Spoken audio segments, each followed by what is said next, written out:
જય શ્રી કૃષ્ણ મિત્રો, આજે તો વહેલા ખેતરમાં ઓટો મારવાનો વારો આપણો આવી ગયો છે। આ જો આ છે અમારા આયડા અને પેલી બાજુ છે અમારો કપા।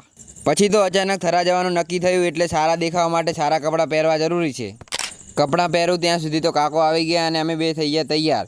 કેવો લાગુ છું કોમેન્ટમાં કહેજો। પછી તો હું પકો અને પેળો ત્રણે થઈ ગયા થરા તરફ રવાના।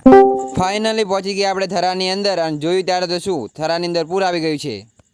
આ છે મારું રંગીલું રૂપાળું એવું થરા શહેર। પેલો તેનું કામ પતાવે ત્યાં સુધી હું અને મારો ભાઈબંધ આવી ગયા મોલની અંદર। પકો તો મને એકલો મિલી અને આમથી તેમ જોવા લાગ્યો। પકાને કહું છું કે છોકરા માટે પાણીની બોટલ લઈ લે। પછી તો શું હું પણ મોલમાં આમ તેમ ફરવા લાગ્યો અને બધું વસ્તુ જોવા લાગ્યો। ફાઇનલી મને ગમી ગયા ચશ્મા એટલે થોડા રોલા માટે થોડોક આઈફોન કાઢી નાખ્યો બહાર અને થોડુંક ઝૂમ કરી નાખ્યું। કેવો લાગો છું બધા કોમેન્ટમાં કહેજો હો। એકદમ હીરો જેવો લાગો છો ને? है कोई मेरे तरह सुंदर और हैंडसम? તમે પણ બ્લોગ જોઈને થાકી ગયા છો એટલે આ વેફર અને આ બિસ્કિટ ખાઈ લો। ત્યાર તો પકો કે આ બેટ બહુ મજબૂત છે, મૂકો લાવો ચેક કરો। અરે તમારી જાતના સાલા ખદડાવ। હાથ ચૂકનું બેટ બહુ મજબૂત છે। ખબર નહીં ક્યારનો આ શું ગોતે છે, આખો મોલ ફરી રહ્યો પણ એને એનું વસ્તુ નહીં મળતું। પછી વાગી જાય બપોરના 12 અને અમે તેને આવી ગયા નાસ્તો કરવા। મેં આપી દીધો મંચુરિયનનો ઓર્ડર અને જોયું તો આ બે શું સિક્રેટલી વાતું કરેલા છે।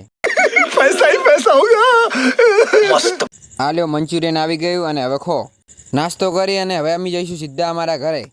ઘરે જ્યાં તો જોયું આ બે અમારી વાટ જોતા હતા અને એમને હતું કે અમારા માટે કંઈક લાવશે।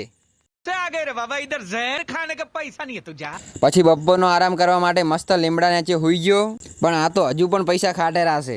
પણ આને તો જો મારી જ બાજુ જોઈ રહ્યો છે। તારે કઈ કહેવું છે? હવે ફોલો કરો ફોલો।